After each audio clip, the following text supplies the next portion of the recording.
Welcome, everybody. I'm very excited to be back on the Legislative Committee, and we're going to have an exciting year this year. Looking forward to working with everyone here. So our purpose in conducting this meeting virtually is to provide the safest environment for staff and the public while allowing for public participation.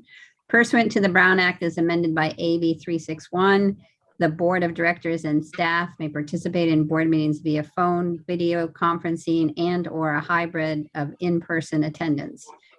East Bay Regional Park District will hold meetings through either an entirely virtual platform or a hybrid of in-person attendance with Board of Directors designated to participate and members of the public at the Park District headquarters and through the Park District's virtual platform Zoom. At this time, if in-person attendance by the members of the public is allowed, it will be subject to a maximum capacity of 5 people, as well as compliance with current health and safety protocols. And I'm going to turn it over now to Yuli, who will explain how the public can participate and make comments in this meeting. Thank you. Yes, Yuli Padmore, clerk for today's meeting, executive assistant. So to reach us and to join this meeting, you can send me an email at ypadmore@ebparks.org. That's probably the most convenient way to make a public comment. Alternatively, you can also go to our Park District website where all of the information is available on the front page.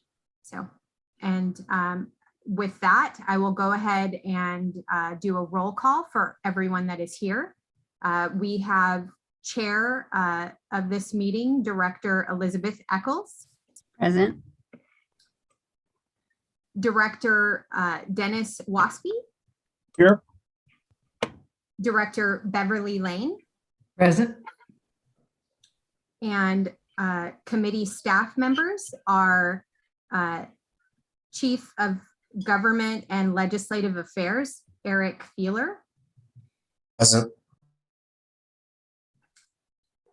Legislative and Policy Management Analyst, Lisa Baldinger. Here. Legislative Assistant, Flora Chontosh. Present. Hello, everyone. And then we have our federal advocate, Peter Umhofer. Here. State advocate, Doug Houston. Present. And then, of course, we have the support staff, which is myself, and then also transitioning with support with Executive Assistant Rachel Arbose. All right. Great. Well, we're ready. I'll hand it back to you, Chair Eccles. Welcome, everybody. So our first agenda item is comments from the government affairs team, and they're going to provide a legislative program overview. So I'm going to hand that over to Eric Feeler and Lisa Baldinger. Thank you, Chair Eccles. Eric Feeler, Chief of Government and Legislative Affairs. And today we wanted to bring to you some work that we've been doing for the last couple months. And we wanted to thank the General Manager for giving us the time to work on a legislative overview, legislative program overview. We also want to thank the board very much for spending time with the 3 of us, meaning Lisa, myself, and the GM. Very productive conversations, and I think it has led to a document that you all received that is very sound and rooted in our master plan and our vision and mission of the district, and also board priorities for the legislative program and policy program. So with that, I think Lisa, if you want to share the screen, we do have a PowerPoint presentation on the overview. We'll try to keep it efficient because there's a lot of information in the overview itself. So we'll try to move through what the highlights of it. Next slide, please. So just wanted to acknowledge the history of the program. I don't really know the date or the year, but I believe Ted Radke, when he was on the board early on, began the legislative program at the district and this very committee at the district. And our general managers have supported, and our board has supported throughout the time that Ted started it to the current time to today.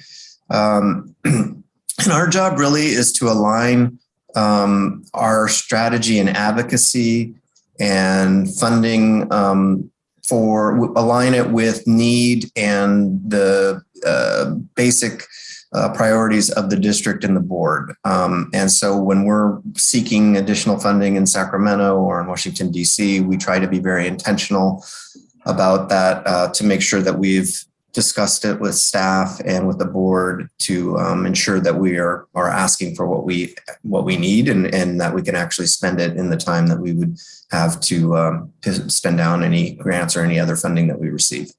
Next slide. And then we have three basic elements to the program.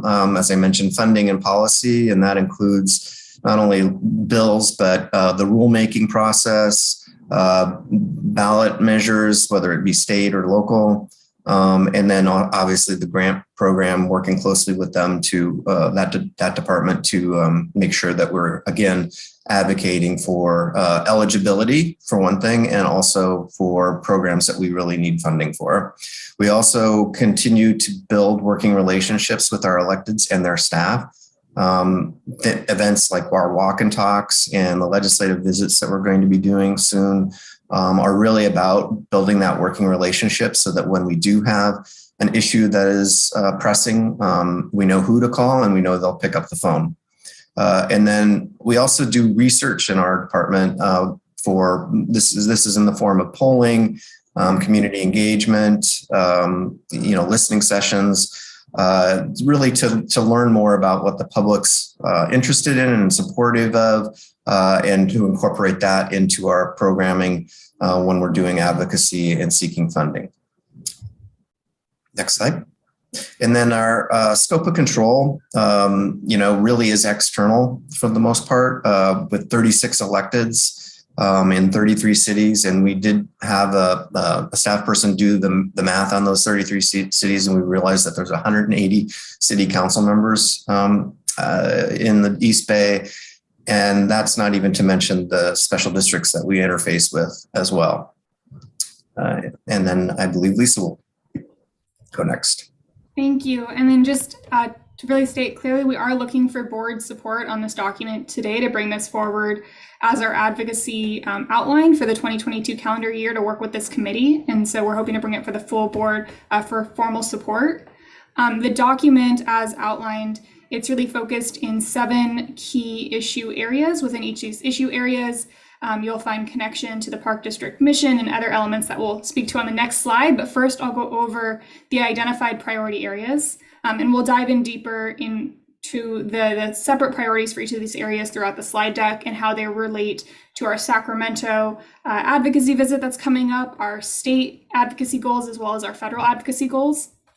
So we have wildfire resilience, sea level rise preparedness, community health, ecosystem stewardship, green jobs, welcoming visitor use facilities, and climate-friendly transportation. And we'll talk a little bit deeper about each of those throughout this PowerPoint. And then within the document that you received, these sections each have an overview of how the item relates to the mission and vision of the East Bay Regional Park District, what our advocacy goals are for that area, which we'll go over today, the relevant scientific survey data. So as the Government Affairs Department puts our voter and community surveys into the field, we'll be updating this document regularly to reflect the relevant survey information for each issue area. Our cross-divisional partners, we are a department that could absolutely not work in a silo, and we're grateful to have some of our cross-divisional partners here with us today, and just really wanted to highlight who we're working with to achieve the advocacy goals internally. And then we also have our external partners highlighted in the document about which agencies and others are we working with externally to achieve the goals. We have an overview of current projects and programs at the Park District that are moving forward, state and federal funding programs that we could align our projects with for advocacy benefits. And then we also want to document what's happening at this committee and as well with our visits and site visits. So as this committee supports legislation, we'll be sharing with you in the packet and in your packet today, this has already been done, how the piece of legislation aligns with the different issue areas that are outlined in this overview. We will also be sharing for different events or site visit, walk and talks, and press events, how they align as well with the issues that we're really focusing in on.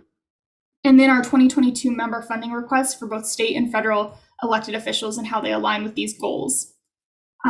As this is at the bottom, and as I've been emphasizing, the document is intended to be updated regularly. So as this committee takes support on legislation, as new funding programs are developed in Sacramento and DC, we'll be updating the document and bringing that information back to this committee regularly.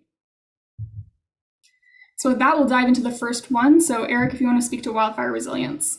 Yeah, and we've obviously this is top of mind in California, and we have seen a trend in vegetation funding for vegetation management and reforestation with resilient vegetation matter. And we've also seen a trend in additional support for stewardship, as well as grazing and firefighting equipment.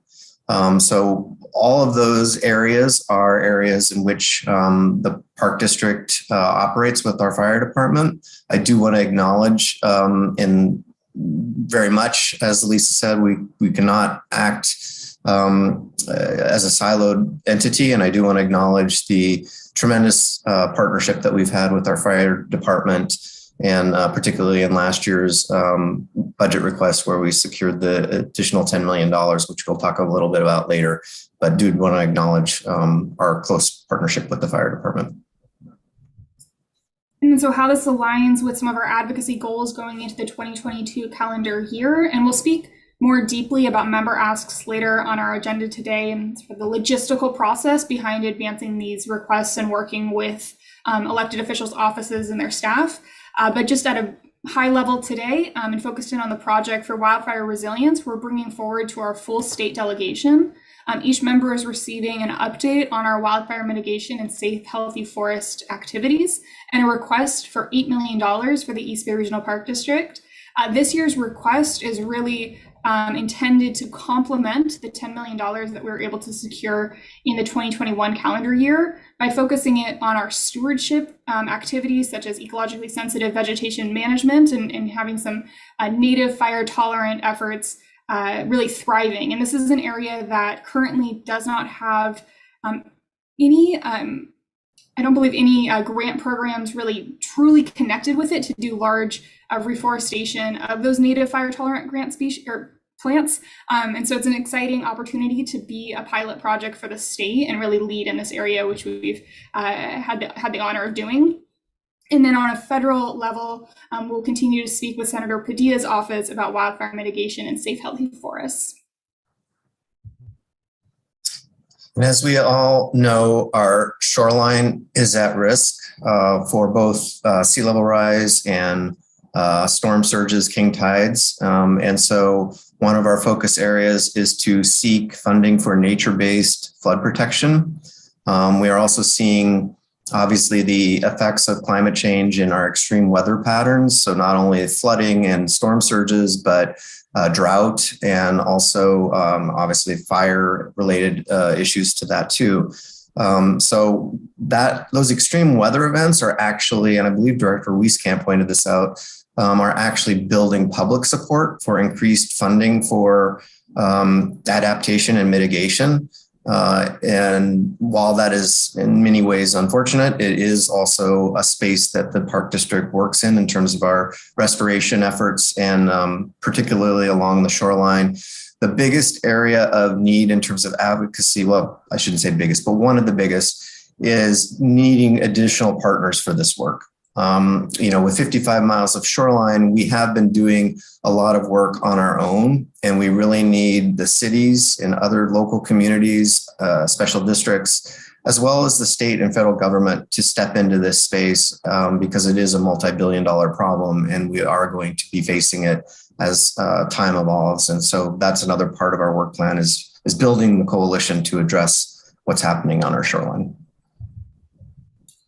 And on the screen before you, we have climate related sea level rise mitigation projects, but on some of the following slides in the different issue areas, we have highlighting multi-benefit projects that also have sea level rise elements to them. But specific to our sea level rise preparedness budget asks, we'll be bringing forward to Senator Bob Wykowski a request for $6.5 million for the Coyote Hills Restoration and Public Access Project, and with Assemblymember Quirk, a request for the Hayward Marsh Natural Habitat Restoration Project, which is a very early days one, and we were successful with about a $500,000 grant from the Restoration Authority to begin the planning. So it's good timing to bring this forward to Assemblymember Quirk. At a federal level, Ro Khanna will be speaking with him about the Coyote Hills project as well. And then Senator Feinstein, who we are all familiar with, she's been a champion in this area. We'll be continuing discussions with her office on nature-based infrastructure for sea level rise adaptation.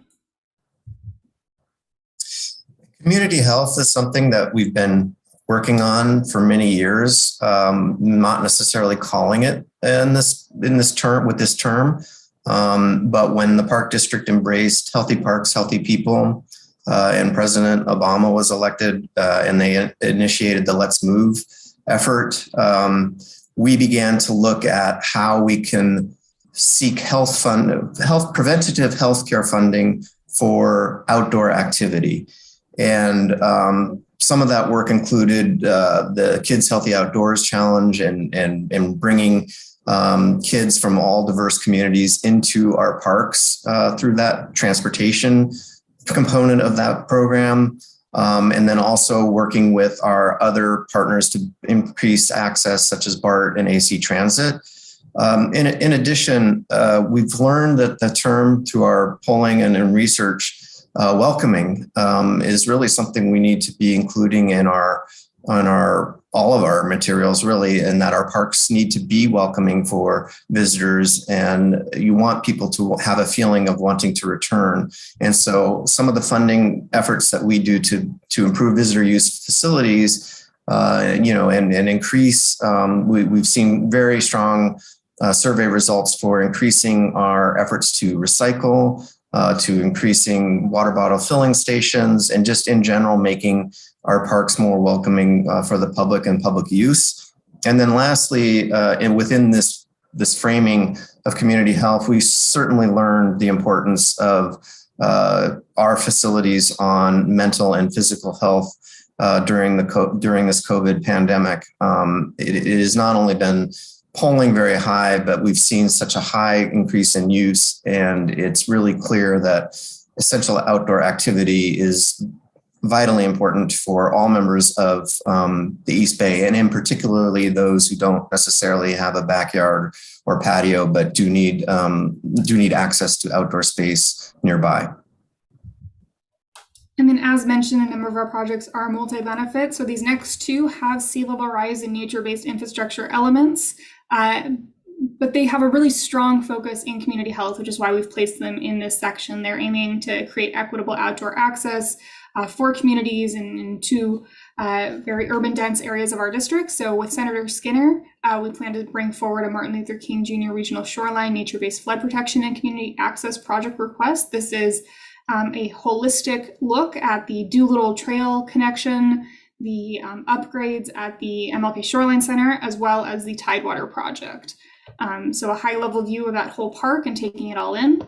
And then with Assemblymember Wicks, we'll be speaking about the Miller-Knox Regional Shoreline Habitat Restoration and Recreational Amenities Improvement Project. And again, this is a bird's eye view of the park. So we'll be speaking with her about the need for the lake within the park to have some restoration, some stewardship efforts, as well as the Keller Beach project and Bay Trail expansion.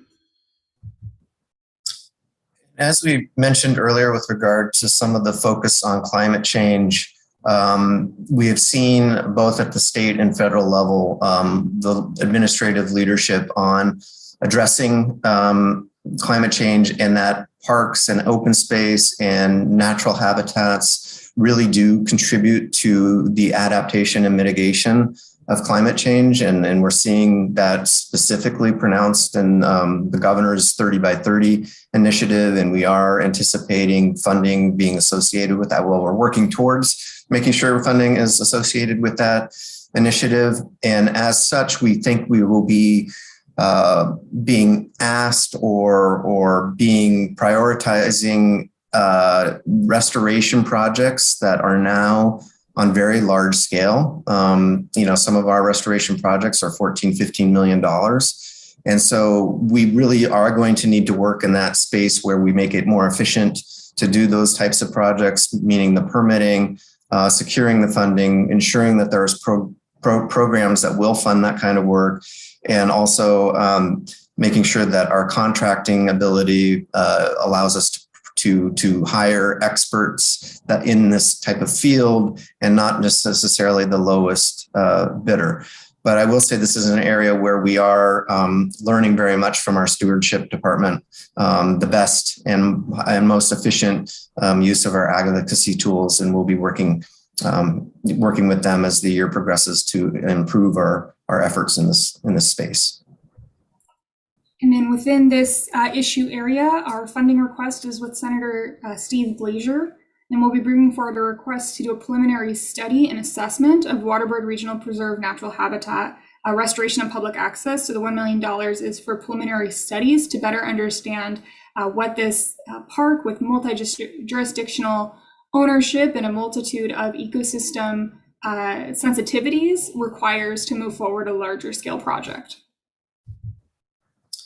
And I know we were just talking about restoration projects, and once we learned how much they were costing and when they were completed, we reached out to some of our project managers and asked, how many contractors did you hire?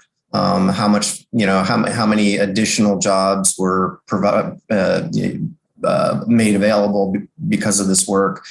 And we found that number to be high, and that what we were contributing to the economy, in addition to our own workforce and projects that we spend our own money on, it prompted us to do a contract with Beacon Economics to do a survey of 93 of our upcoming projects. And we learned that our economic impact in the East Bay was really great and significant. And so we've been making sure that we tell that story to external audience that aren't necessarily park aficionados. So areas like the East Bay Economic Development Alliance, the Bay Area Council, and others, to get that message out that when you support conservation and parks, you're also creating job growth. And we've seen in our polling that creating jobs for youth is extremely popular, and it is something that we do, and we're one of the largest employers of youth. And we've also been working closely with the Conservation Corps to build that career ladder for an entry-level position with the Conservation Corps that could then potentially transition to a job at the Park District in the future, whether that be in our fire department or as a ranger or other opportunities with the Park District. And for green jobs, we'll be bringing forward a request for Assemblymember Bauer Cahan for $8 million to develop a California Conservation Corps East Bay Crew facility at the Bollinger Canyon Holly Court site in Los Trompas. And this has the potential to serve 2 forestry crews in the East Bay who can do vegetation management work not only in East Bay parks, but also with our partner jurisdictions across the East Bay and the Greater Bay Area.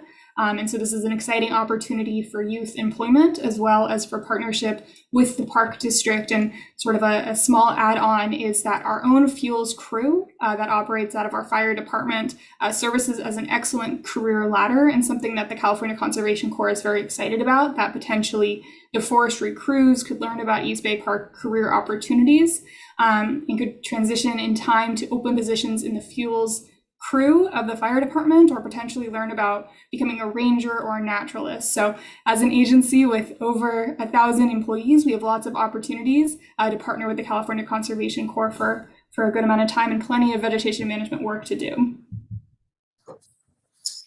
And touched on this a little bit earlier in terms of welcoming visitor use facilities. So I think the main thing that we didn't mention is that we also want to make sure that all of our facilities are accessible to all. That includes ADA and also for folks who might be hearing or visually impaired. So that's an area of focus in terms of being truly a park district for the entire community. And we also, want people to return. And so things like clean restrooms make happy customers. So this is a space where we really work closely with our operations and mass divisions to make sure that we're asking for the right funding for the right purposes to ensure that our facilities are welcoming. In some specific projects in this area, we have the Camp Arroyo green energy and safety improvements. This is a request for Assemblymember Bauer Cajon to install new solar panels and a backup generator at Camp Arroyo. Camp Arroyo services youth with special health needs, and should a power outage occur, whether it be a PG&E outage or because of high winds in the area, the kitchen, including non-refrigerated items such as crackers or other items, it has to close completely. And so the campers then don't have access to food during that power outage timeage. And so the Park District is advancing a project to have a backup generator, and in doing so also upgrading to green energy at the site. With our newest member of our state delegation, Assemblymember Mia Bonta, we'll be having conversations about Robert W. Crown Memorial State Beach.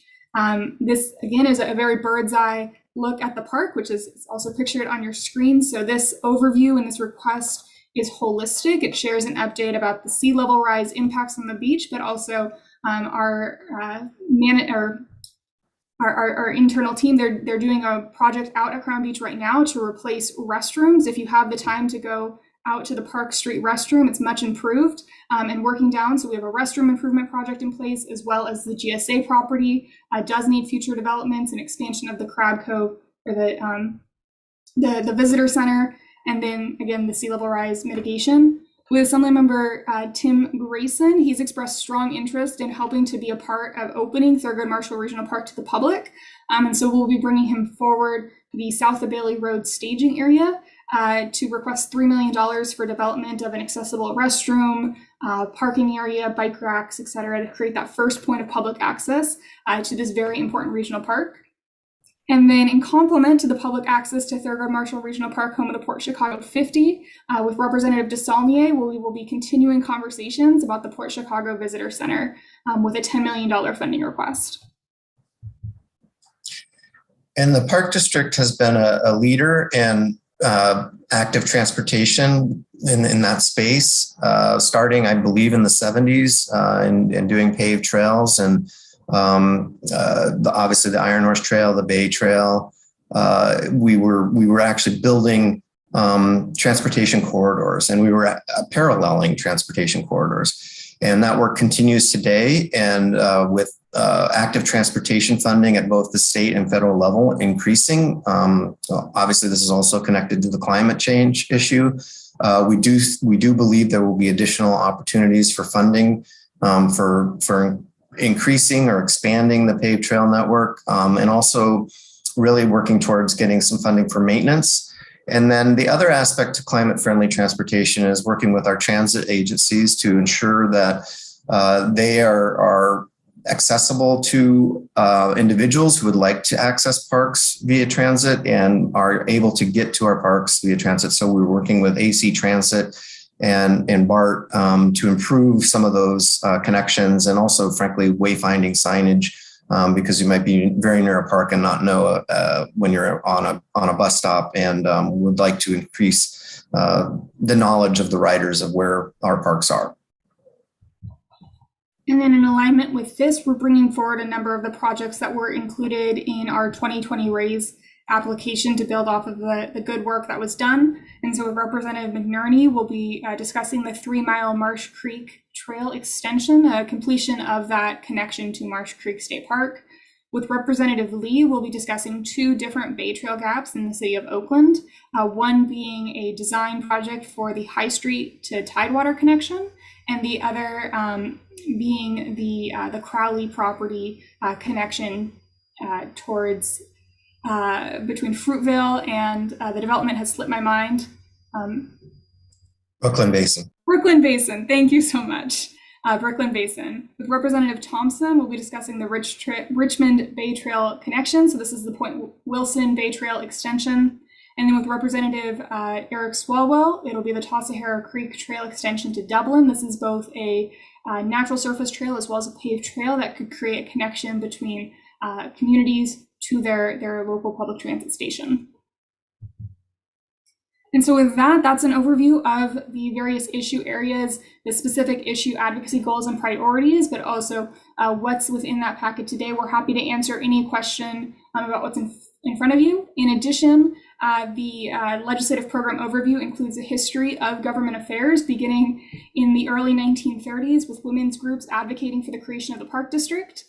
We have the significant government affairs accomplishments, and so some ones of more recent date are the $13.5 million 2021 budget requests and the passage of Measure FF, which in its lifetime will provide over $66 million for the Park District.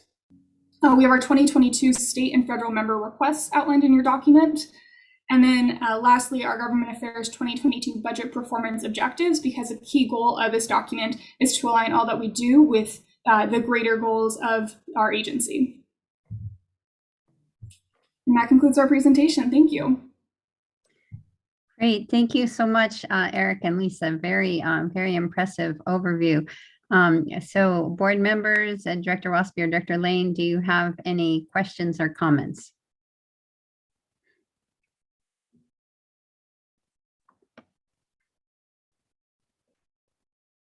Uh-oh. Am I frozen? Oh, okay. No. Couldn't hear. Okay, so all right. So go ahead. I was being courteous. I was going to let Beverly go before me. I thought she was trying to get her mute off. She is. Go ahead, Beverly, if you'd like to. No, I was being courteous and letting you go first. We have a courteous. How kind. Thank you so much. Hey, thank you. I love this overview, having been through it with you all. I think it's great goals, great ideas. I think it's all wonderful. I don't know what you're looking for here. I'm in total agreement with everything. I love the way we advocate. I love the way we create relationships with our elected officials and their staffs, especially their staffs, because they come out to the parks. They see what we offer. They see we've got an incredible product, and I'm very, very proud of that. You know, I don't know if you're looking for nitpicking here. I mean, I've been through this before you. I just noticed when I read it again, you know, when we talk about the wildfire resilience, wildfire resilience. I'm looking at the external partners, and we've got all the great external partners. I'm wondering, gosh darn it, I'm not looking at the wildfire one. Well, the wildfire, I'm looking at local. You list a number of agencies that are external partners. And I was hoping that at some point, possibly we could look at local agencies. And I'm talking about local fire departments. We list everybody from every single person in the world. And then we work down to CAL FIRE, but local agencies. I think, I don't want to bring up old straws, but we have differences with local agencies on what they expect of us. In my area in Castro Valley, local agencies are sponsoring and funding brush clearing in people's backyards that are adjacent to parks that are fire prone. They're really promoting wildfire mitigation and getting it done beforehand. Lots of programs. We should be part of that. We should be with them, going along with them. And I noticed that in some cases, or in a lot of cases, it doesn't seem like there's this interface that I would hope that we would consider them our external partners also. And then also in the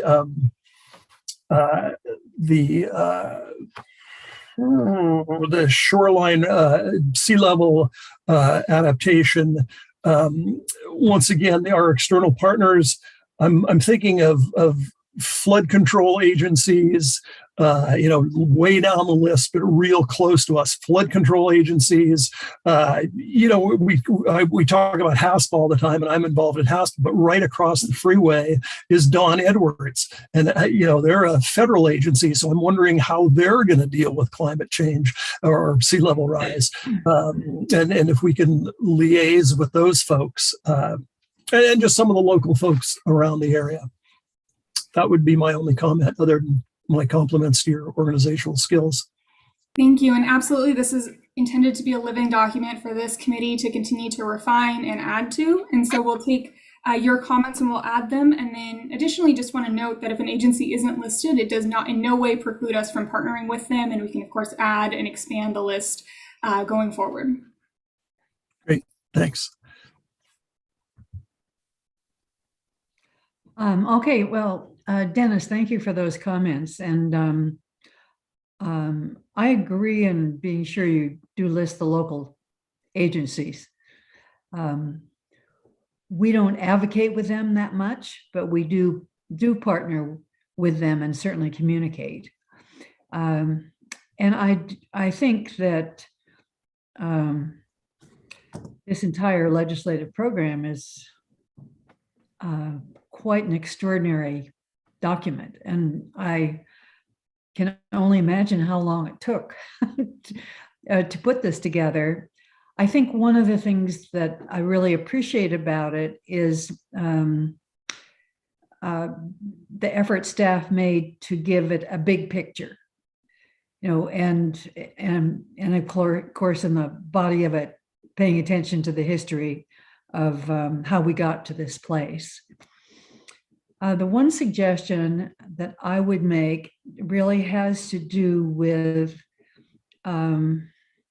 how each of these legislative programs is presented at the top.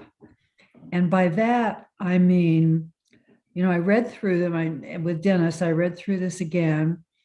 And once you get beyond the title, there's a tremendous amount of information. And it's great to have it in one place. I think what would be helpful is to have something along with the title that summarizes the goal of that program in a sentence. And now you've done all the background material for that kind of a goal statement. You don't have to look up anything new on it, but you could do something, for example, like promote wildfire resilience by proactive vegetation management, which is ecologically sound. A sentence that takes it won't be able to take all of your concepts in advocacy, but you should be able to express what you mean in one sentence. And I think as I looked at it the second time, that would have helped me. And then it's something to note as you go and advocate. And there isn't anything like that right now. You could do sea level rise preparedness, producing nature-based infrastructure, and climate adaptation and mitigation strategies. Infrastructure and strategies. I love this. That would help me a lot. Wonderful. You've done 2 of the 7. We can go through all of them now, reflected in the minutes. Go through all of them.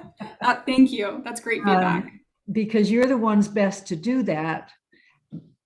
But it may be hard, for you, because you know so much and you've just done this document.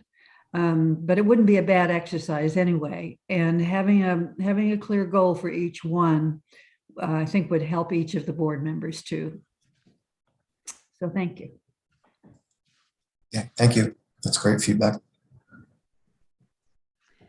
Okay, great. Well, so I guess it's my turn. I agree with the comments that both Director Waspy and Director Lane has, and so adding on to Director Lane's comments about having a caption, I think that's an excellent idea to lay it out in a sentence, because she's right. Once you go below the title, there are a lot of different pieces swimming around under each one of these headings. So it would be good to call out, okay, what is the priority of the priority, so to speak, and to that end, in the community health, equitable outdoor access for community health one, I really think we should have more of an emphasis on the equitable piece and equitable access in park services. And of course, it's not just park services, but it's also access to parks, and how do we get folks to parks, and particularly some of our underserved communities that may live right near parks, but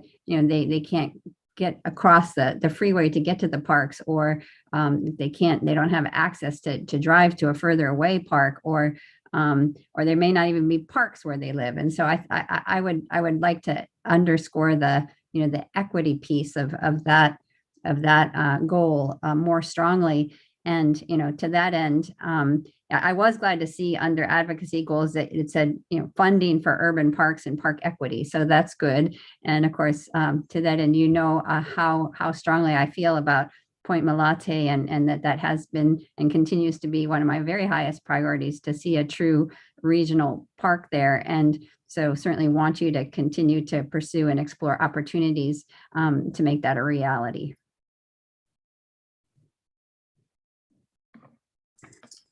Thank you, Director Eccles. At this point, I think we were looking for a recommendation. We do appreciate the feedback. I think all those suggestions are great. And as Lisa mentioned, this is a living document, and so we can include them. We hope to bring this item also to the full board for a recommendation, so we can include the suggestions before we move it forward. And I did want to acknowledge Lisa's leadership on this document. It was a team effort, but Lisa really was the one that compiled and brought it together and made it a reality. So I did want to acknowledge that. So with that, if possible, we'd like a recommendation to move the document forward. Great. Well, thank you both, and Lisa, especially for pulling all this together, because I can only imagine, trying to bring all of these different pieces and goals and priorities under just a limited number of headings. So I really think you did an excellent job. So thank you for that. And do I have a motion to recommend this to the full board? So moved. Great. Thank you, Director Wilson. Second, embodying our recommendations. Okay, great. Okay, so do we have to restate the motion? Because I just heard Director Lane say including our recommendations. So is that a new motion? I don't know. Are you good with that, Dennis? Yes, I am. Okay, good. So the motion, friendly amendment to the motion.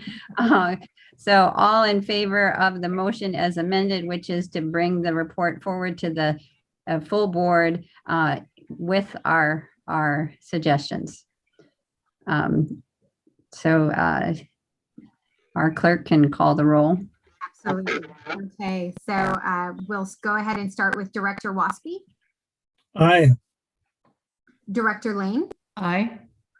Chair Director Eccles. Aye. Passes unanimously.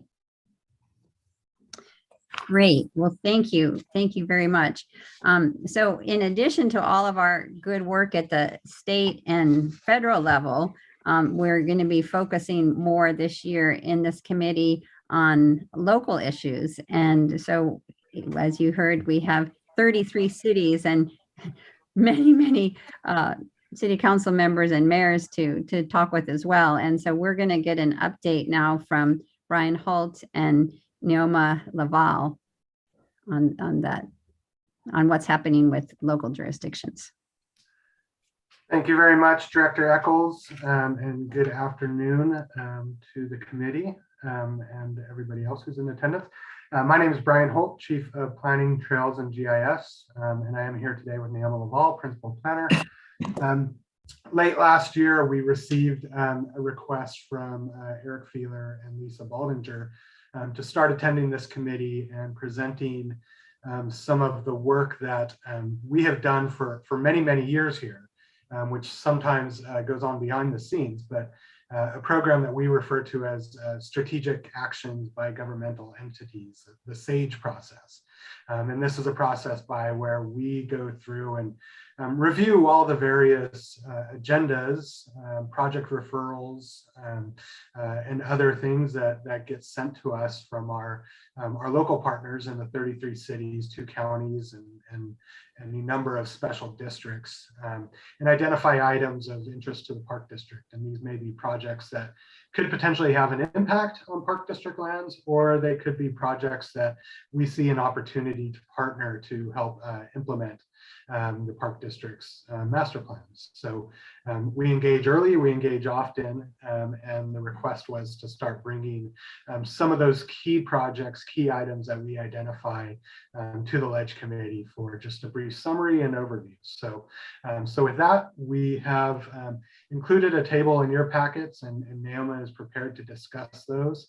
And this is our second time coming back to this committee, our first time sort of presenting on these projects, and we welcome any feedback on what would be most helpful and beneficial for the committee. So with that, I'm going to turn it over to Naoma to go through this month's projects. Good afternoon, everyone. Naoma Laval, Principal Planner of Interagency Planning. I'll go ahead and share my screen and we can go through the table that's in your packet, and then I have a few maps and things to share with you. So we chose kind of 6 items from the various items from December and January to share with you. First off is a Planning Commission item from December from Alameda County, which is an interim ordinance adopting a moratorium on the approval of commercial solar energy facilities. And this is really geared towards unincorporated Eastern Alameda County. And it's in response to the fact that the Alameda County doesn't really have an approved solar policy. They have a green energy policy, but it's really geared towards wind energy. And so this has been discussed at various stages in the last year at the county level, and staff had requested this adoption of this moratorium. It hasn't yet gone to the Board of Supervisors. We are tracking this particular item. The Park District has been involved in various other solar projects and tracking them. So this is an item of interest to us, especially in Eastern Alameda. And we will continue to report back to both staff via SAGE and the board once a final action is made on this particular item, this ordinance. Next up is an item from City of Pleasanton. The City Council adopted entered into an agreement for design services for a downhill only mountain bike park at Augustine Bernal Park.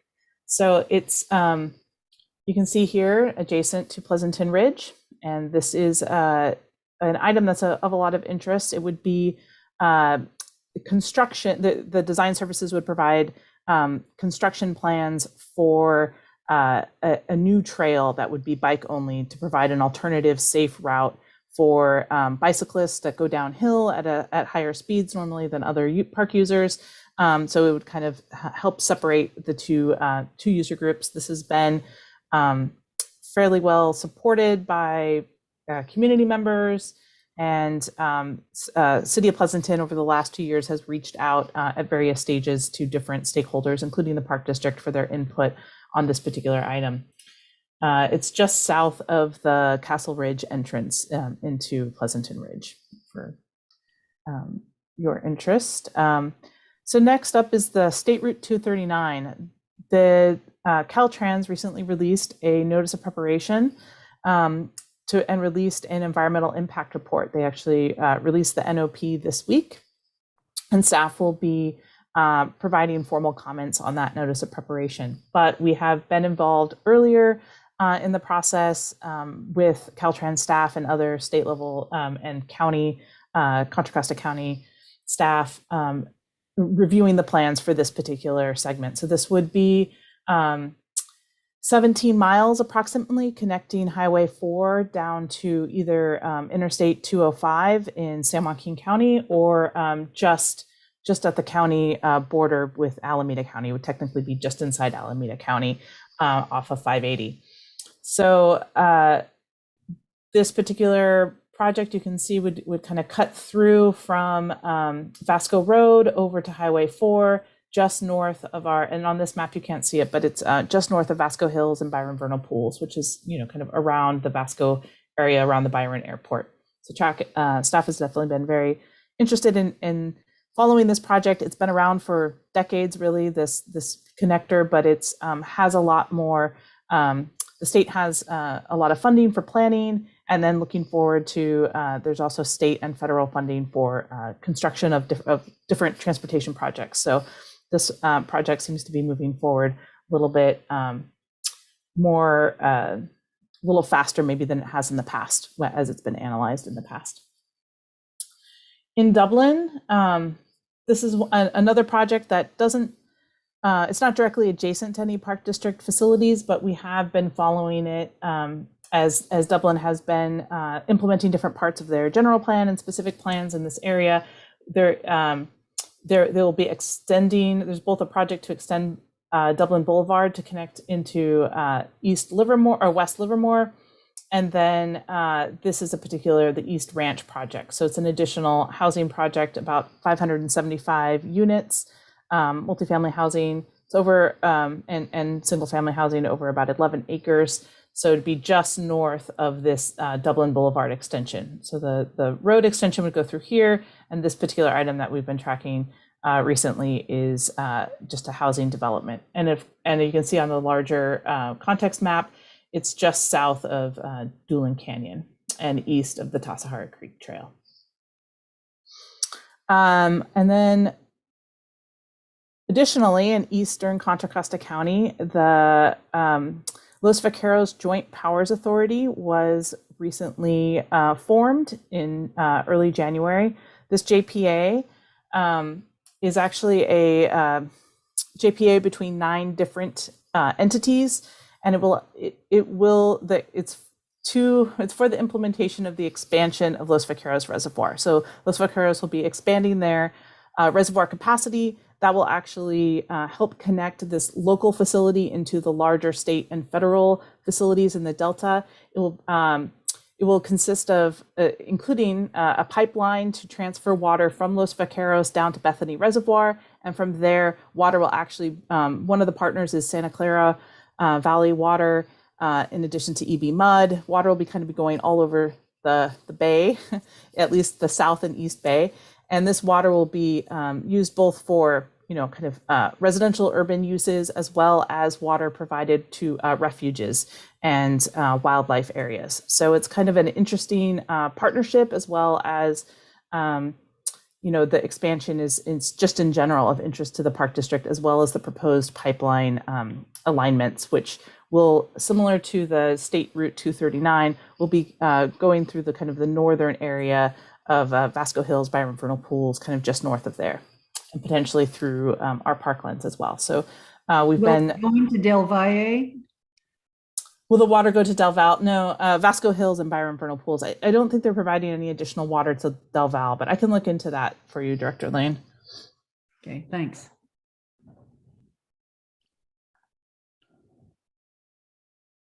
And then the final item on this report is related to the Howard Ballpark. So the Oakland Planning Commission this week voted to recommend the certification of the DraftEIR, and that will be then going to the City Council. And then this is for a new ballpark facilities that would be just west of Jack London Square. You can kind of see here, this is the Oakland Ferry Terminal, and then it would include, not only the ballpark itself, but also residential and multifamily housing. Of course, the Park District is very interested in kind of closing the San Francisco Bay Trail gaps through this area. So, and just in general, this is something that has been tracked by the interagency planning unit for a long time. So, and with that, I'm happy to take any questions, or as Brian said, we're happy to receive your feedback on if this format works for you, or if you would like additional information or less information. We're just starting this new report to the legislative committee. Great. Well, thank you so much for the report. It's very informative. I will ask my colleagues here, Director Waspy or Director Lane, do you have comments or questions? Yeah, I really do appreciate this. Keeping track of these must keep you fairly busy.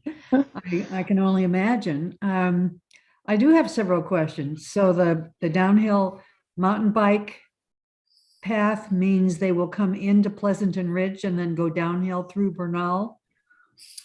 Yeah, we can look at the map, but there are a couple different routes. They can both go in via Augustine Bernal. They could go up via trail systems.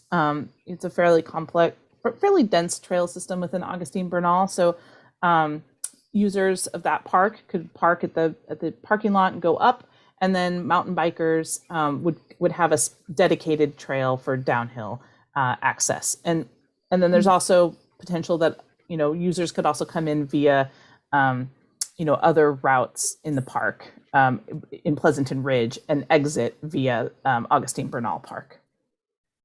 Are they making any changes in the access to the staging for those trails? Is the Does it have to city go through a gate, and you have to be a Pleasanton resident to go through the gate? That's a good question. I would have to look into the plans if they're also including staging or access improvements. From what I read from the staff report, it was really just focused on the actual trails themselves that were being constructed in the park. I don't think staging or as you say, they're not going to change the access rules. That's not what I did not see any mention of that in the staff report. Outside of the city, you have to go get a permit to go through the gate. I mean, Interesting. It's bizarre. Anyway, so then on both the state route and the water pipe, so is in East County, is this meaning quite a bit of digging through and construction in that area? It looks like it would have an enormous impact. So the State Route 239 will actually completely avoid any current Park District parklands, but of course, it would affect other landowners. And the Bethany Transfer Pipeline, which is part of the Los Vaqueros expansion, that pipeline, the current preferred alignment, would actually go through parts of Byron Vernal pools. So they're trying to limit both the length that they need as well as the right-of-way impacts. But we have recently been meeting with CCWD and Abigail Fateman from the East Contra Costa County Habitat Conservancy to discuss kind of the CCWD's plans as well as the potential impacts. And then, of course, we're going to be continuing to have conversations about mitigation and other issues. But following all of their analysis, and staff is still reviewing their technical memos on the alignment of the pipeline. But following conversations with CCWD, it really does seem like the preferred alignment will go through likely the KC and Campos properties in Byron Vernal pools. Thank you.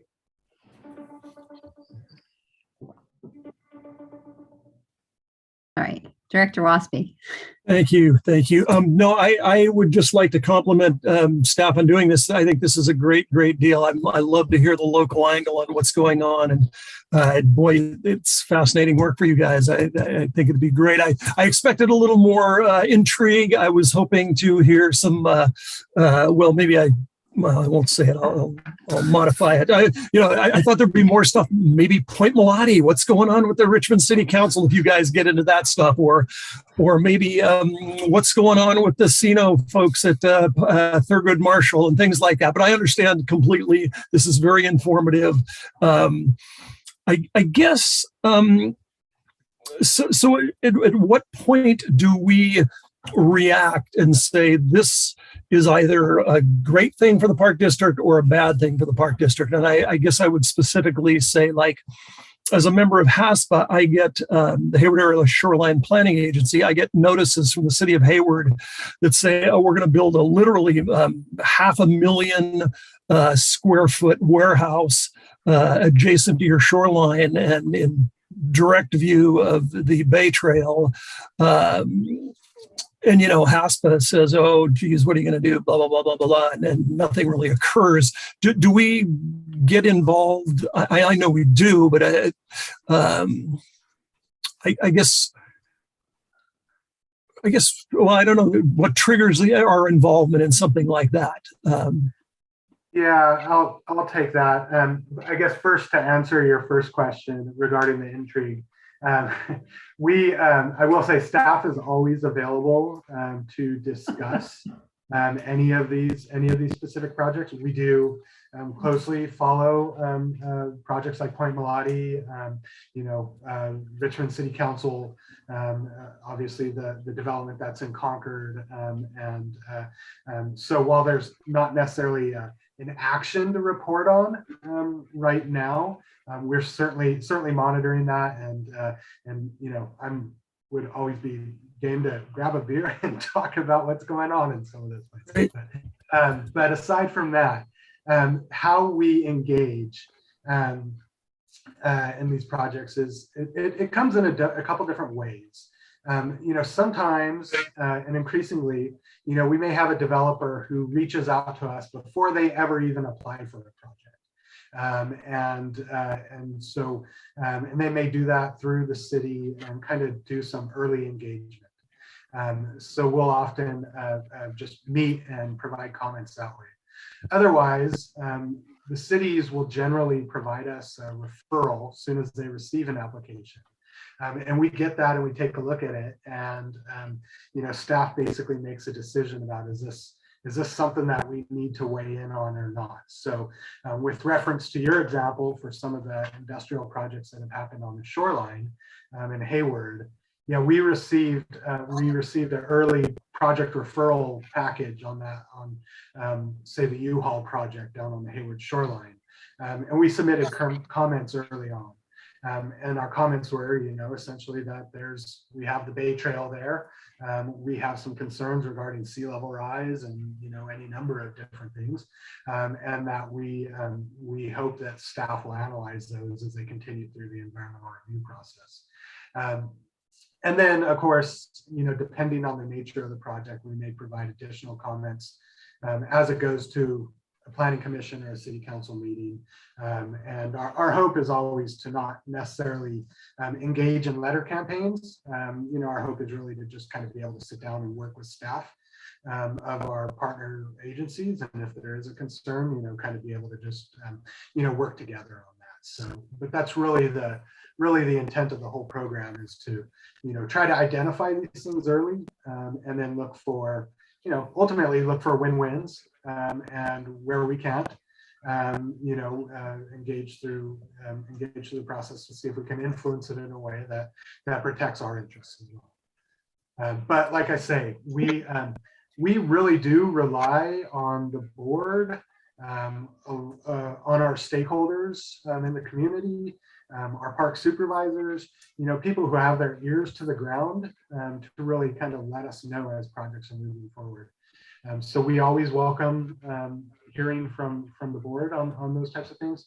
Vice versa, like I say, if you ever need information on a project that you're aware of, you want to know the status of it or where it's at, it's really our goal to try to know what that is, or if we don't know where it is right now, we know how to find it really pretty quick. Excellent. Well, thank you. That's a great answer to my question. And I appreciate that, because I think we may not be able to have a whole lot of influence, but just the fact that we have the ability to educate. I'm not suggesting that planning commissions and city councils don't understand this, but our concerns with things like view sheds and noise pollution and light pollution for the animals and the things we protect, that might not be on the front burner for those folks, but for you folks to weigh in and at least express our concerns, I truly appreciate that. Great. Well, go ahead, Director Lane. Yeah, I am curious about at what point do you generally give the board member a call if a project is beginning to stir things up? Because sometimes the board members are not familiar with these projects in as much depth throughout all of our cities as you are. So do you have a little tickle that shows up on the folder that says time to call a board member about this? Every project's different.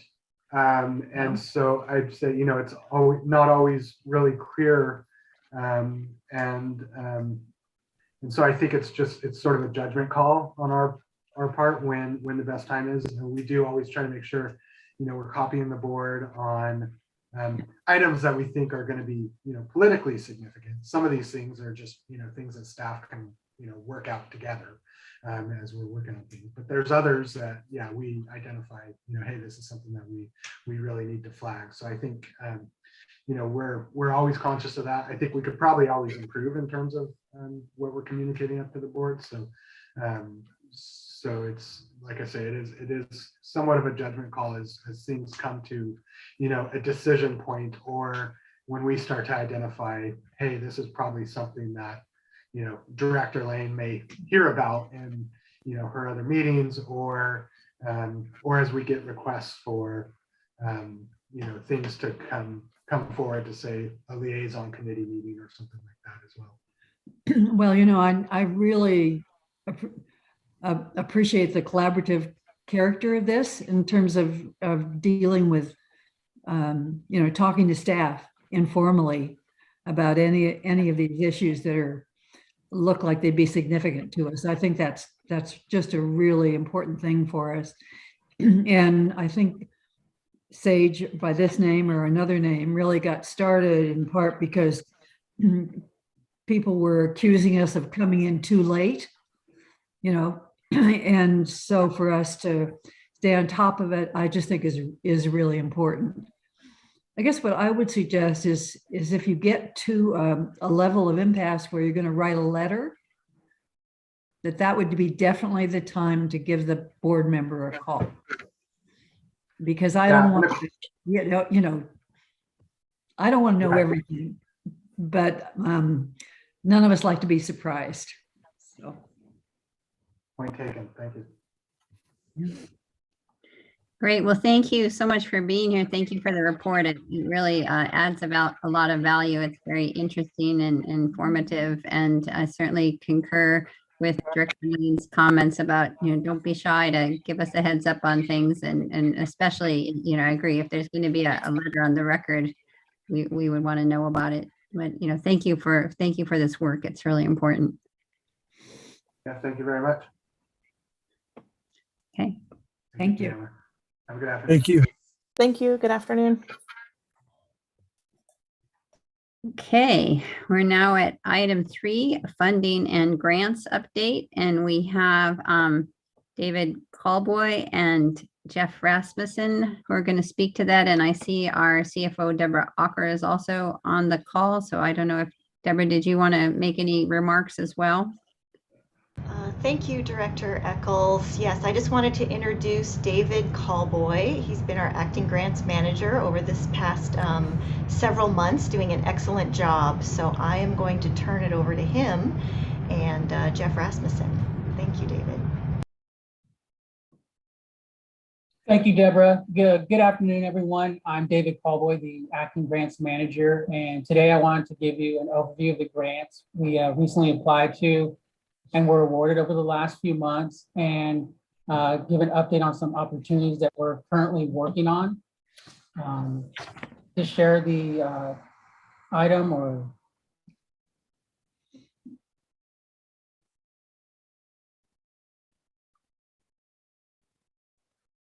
Let me pull this up on screen here for everyone.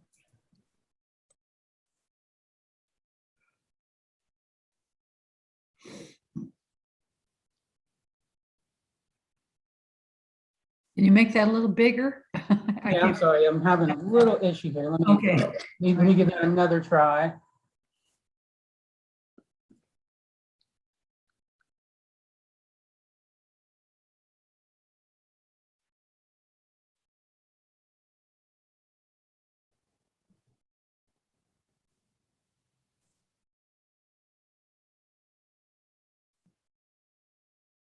Sorry about all this. Let's see. That looks good. Is that a little bit better? Yeah, it looks good. Okay. Yeah, I just want to give an overview of the grants we applied to and were awarded, and kind of some updates on things we're currently working on and looking towards the future. We recently applied to 2 applications for Big Break Regional Shoreline. This was through the Delta Conservancy, through their Prop 1 and their Community and Economic Enhancement Grant programs. This funding was for a sea level rise adaptation plan and a vegetation management plan. And these 2 plans would help future design for future habitat restoration and enhancement projects over at Big Break. We were also awarded $3.5 million for the helicopter equipment.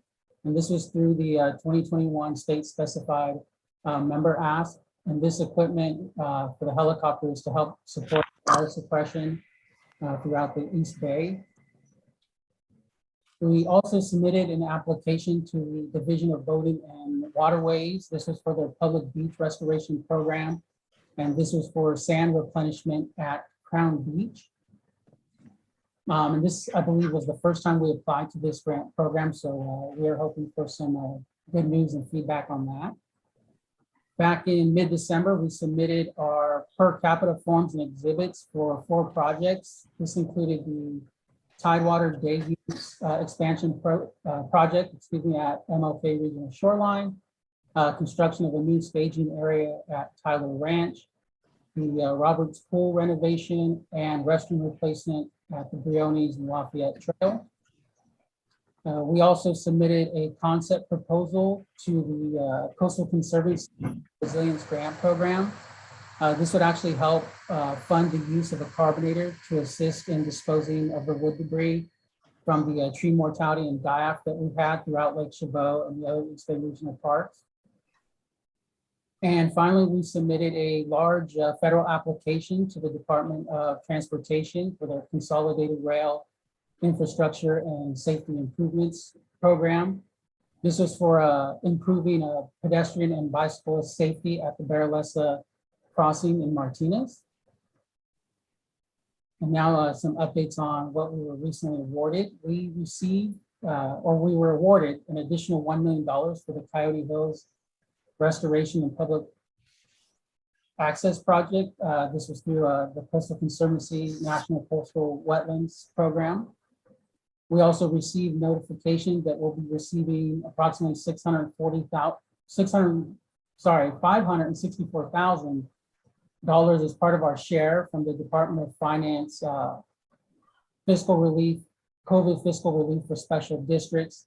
And this was based on us submitting information on revenue loss and expected costs related to COVID over the last 2 years. And finally, we also were awarded additional funding for Stewardship's fine scale vegetation mapping project through the USGS. And this supports costs related to LiDAR scanning, which will help map for mapping activities throughout Alameda and Contra Costa counties. And this will help create detailed high resolution maps of vegetation to identify, plan, and support fire risk assessment and fields management throughout the park district. And some things we just recently submitted the last week or two. I submitted a pre-application to the Coastal Conservancy Wildfire Resilience Program. And this work would be primarily for fuels management throughout the Tilden nature area. Also submitted a notice of interest yesterday to the Hazard Mitigation Grant Program through CalOES for additional fuels management work over at Sibley Volcanic Regional Preserve. And lastly, we're actually working on 2 applications for LWCF, which is due February 1st. And this would be for Keller Beach upgrades over at Miller Knox, and an additional application to renovate the existing men's restroom into an education center over at Del Val. And that's what we've been working on over the last few months and what we're looking forward to into the future. Great. Well, thank you very much for your presentation. I see you've been busy. Thank you. Thanks very much. Yeah. Yeah, you can go ahead and bring the screen down and okay, great. Thank you. Thank you. So Director Lane, Director Waspy. Well, I think that's a very impressive list myself, and I do want to thank you for making sure that the capital projects are distributed around the entire park district. I think that's an important thing to do with capital amount when we can make a decision as to which ones we want to try and fund, because we have so many needs. That's it. Yeah, and my comment would be the same. I'm very happy we're going forward with this, and I'm very happy you're acting in the position. I was wondering on the biomass facility at $750,000. Is that, are we renting that facility, or are we purchasing our own biomass facility? No, actually, it's labeled biomass facility, but what we're looking to do is either possibly purchase or rent a carbonator, which would be the device to incinerate the wood debris. And we would like to, one of the sites we identified would be the former gun club at Lake Chabot, given that it, the clear area, and it's got some optional areas on the side for staging so we can sort the wood debris and everything. But as far as the equipment itself, we have not determined if it will be rental or purchase. Great. So, and along those lines, do you know when this grant will be either accepted or denied? And I mean, I'm wondering when this carbonator or biomass facility will be in operation. This was actually a application, so we are waiting to get invited to a full application and submit. And so we actually are looking forward to hearing back sometime in February or early March of this year. And hopefully we'll get the thumbs up to proceed with an application. I don't know the details on what the funding would be for the application itself in terms of awarding. Right, thanks.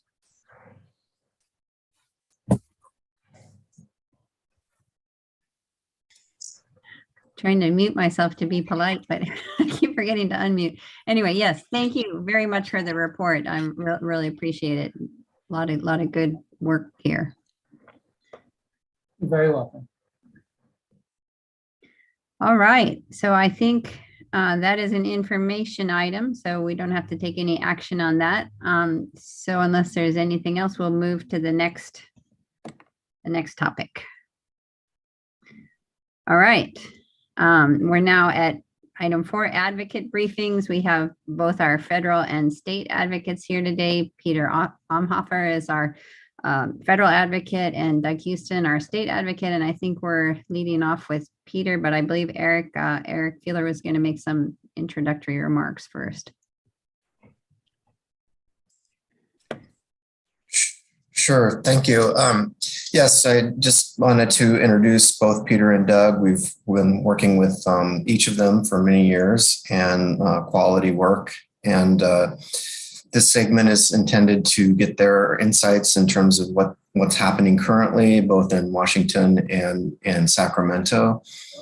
We do have a couple of items listed on the agenda, but as you all know, as elected officials, things change daily in these elected bodies. And so this is a space for both Peter and Doug to share with you kind of what they're hearing and trends and current current activities that may impact the park district, either directly or potentially in some cases indirectly.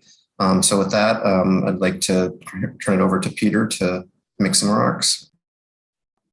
Thank you. I'll briefly just touch on a couple things at the top related to, it's been a year now since the Biden administration has been in office, and there's been, it seems like a long time ago, but the American Rescue Plan and the infrastructure bill were passed, and those are significant pieces of legislation that are now being implemented. The focus immediately, though, in this month has been what's the unfinished work that has not been done, such as the Build Back Better reconciliation bill, or funding the federal government for fiscal year 2022, which we're already 3 months into. So you also may have heard about, watched some of the news this week related to the Senate voting on the voting rights bill and trying to pass that bill, but also, in addition, make some changes to existing Senate rules that would change the filibuster rule from 60 votes to 50 votes. Both bills, the bill and the procedural change, were not successful. And so there is now bipartisan election reform talks commencing amongst senators to talk about what would be possible in that vein. I will say, as much as there is a discussion about what isn't happening, there are a lot of bipartisan bills that have passed in this last year, and there are some bipartisan bills that are being worked on right now in the environmental space, including on wildlife protection and also on outdoor recreation, that have a decent chance of passing this year. They've started to make their way through the legislative process. So for a variety of negative pieces of news, there are good pieces of news happening. They just don't always get reported on.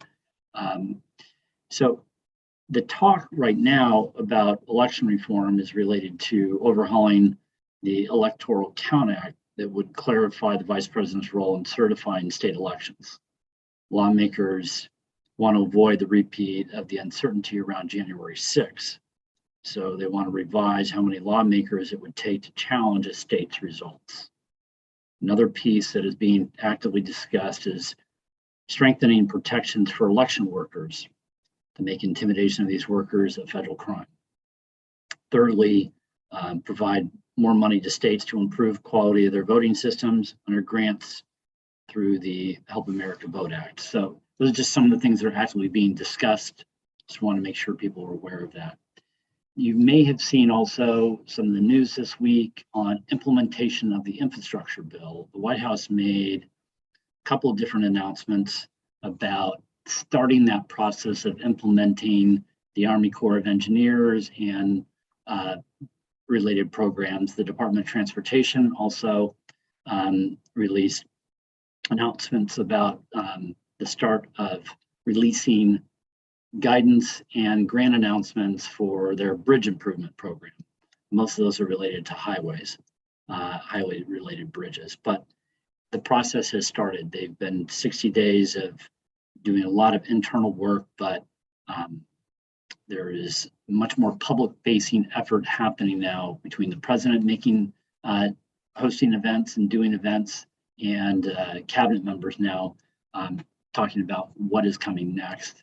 And then also public outreach that is happening. I know that the RAISE grant program will be announced in the next few weeks. That's this coming year's grant. In the infrastructure bill, there was 1.5 billion made available for this year. That is a significant increase. You may remember that the program has been funded at around $1 billion.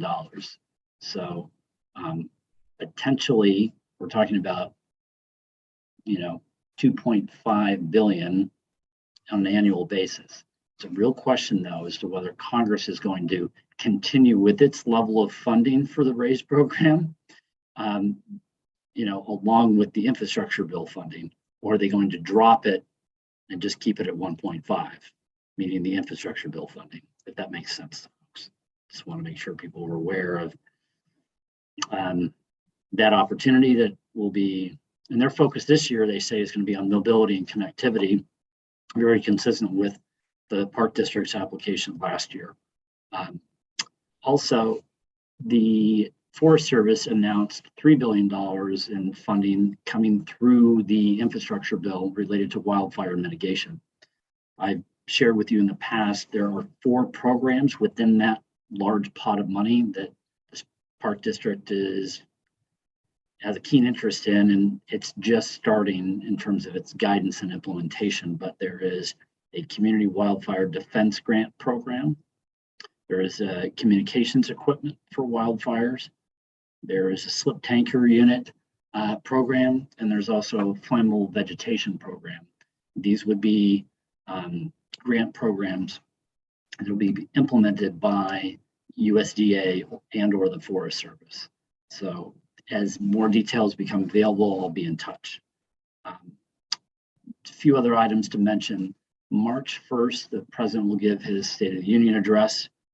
The fiscal year 23 federal budget will probably be released around that time, end of March, end of February, beginning of March. The other big discussion that is happening right now is related to government funding, and that deadline is looming of February 18th. The current continuing funding resolution expires on February 18th. There has been high-level discussions and progress being made between both parties on reaching an agreement to fund the relevant federal agencies. It's difficult to explain, but I'll try and boil it down to the following, which is there is a deep division within the Republican side of the Republican Party right now as to whether to reach agreement on an omnibus appropriations bill or wait and see what the Democrats decide to do with the Build Back Better bill. Will they agree to, there's a split within the party of we shouldn't be agreeing to anything on funding the government until we know what they're going to do on Build Back Better. There is a concern that there would be, if they can't reach agreement, that it could turn into a year-long CR, which would mean funding the federal government at the previous administration's level. And so there's not a desire to do that. There's been a decent amount of progress made to reach agreement on federal government funding, but only time will tell. There's a lot of, well, it's just good it's a weekend and members can come back to the table with a fresh set of eyes next week and the following week. The Build Back Better reconciliation bill I shared with you back on December 10th had at the time 1.9 trillion. But then week after we talked, Senator Manchin said, I don't agree with that bill. And then in early January, Senator Manchin did signal that he would be supportive of the climate change set of provisions.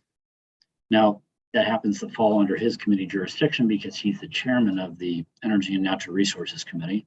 And also, that could benefit the Park District because that would include funding for the Civilian Conservation Corps and a significant amount of money for wildfire prevention and wildfire mitigation.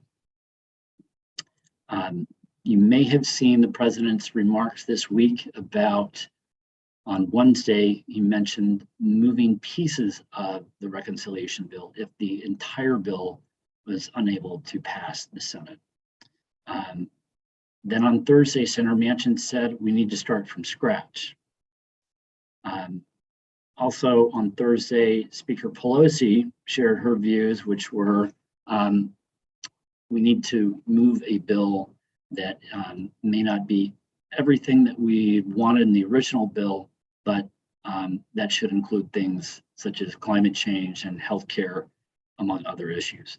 There are some procedural issues associated with breaking up the bill and moving pieces of it, it's not that simple because there's legislative procedure I will not get into here that make it challenging. So the speaker is right.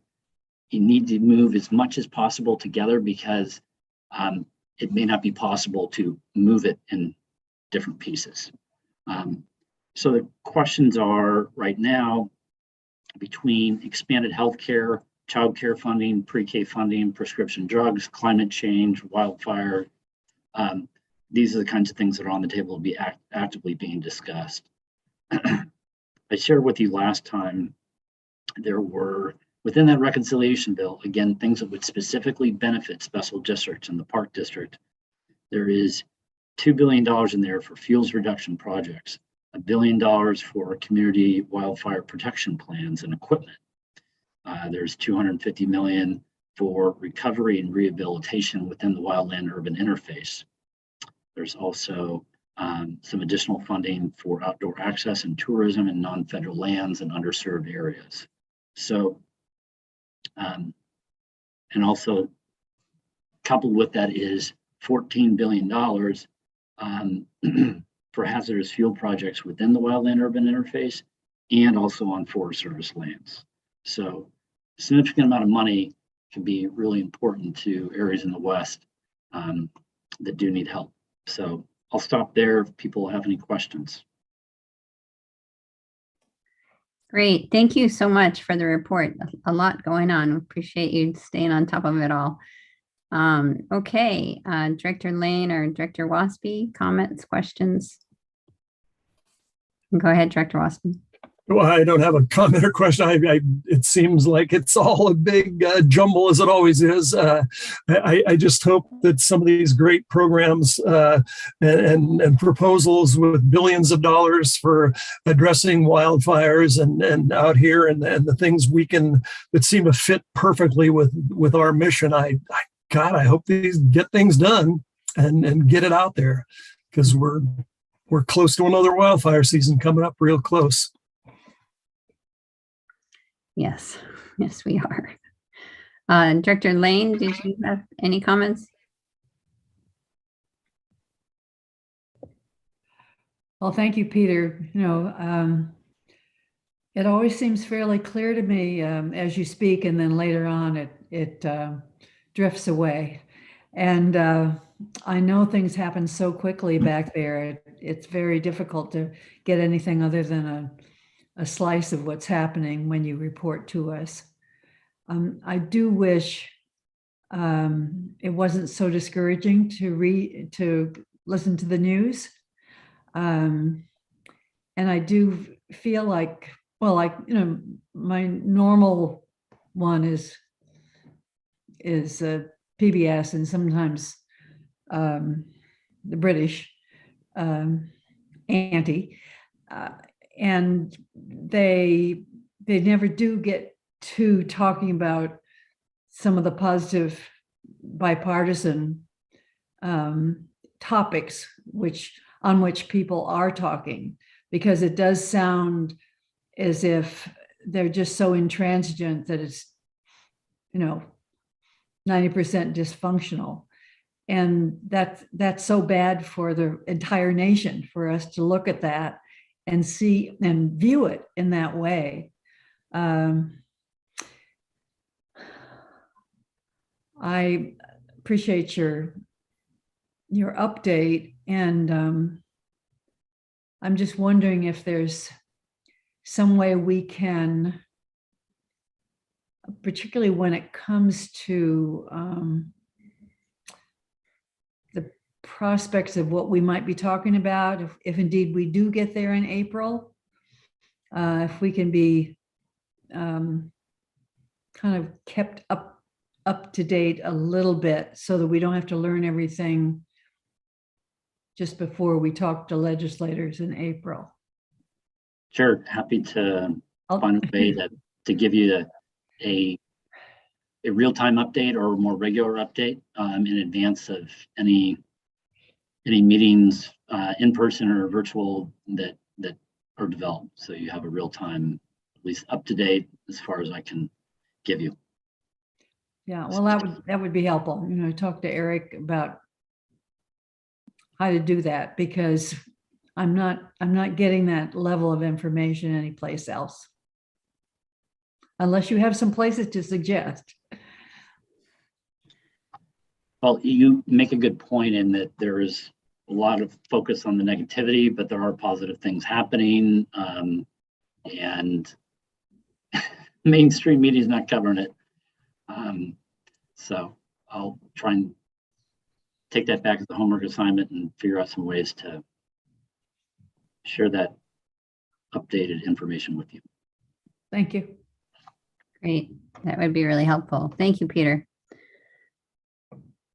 Okay, so now we're turning to our state advocate, Doug Houston. Hi, good afternoon, Chair, board members.